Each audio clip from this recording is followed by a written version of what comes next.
Dinomina ng Dr. Arcadio Santos High School o DASHS Heaters ang dalawang set kontra Parañaque National High School o PNHS strikers sa Men's Sepak Takraw Exhibition Game sa score na 21-13, 21-11 sa St. Paul College Parañaque o SPCP ika-27 ng Pebrero.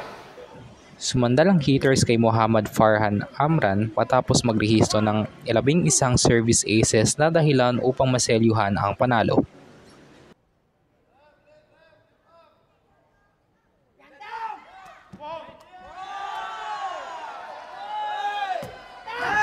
Nagrehistro ng malalakas na atake ang Heaters matapos lumista ng 8 attacks and 13 service aces kumpara sa 5 attacks and 8 service aces na pinakawalan ng strikers.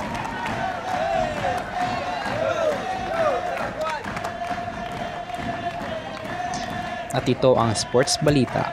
Ako si Charles Balange para sa Lipad Palanyag.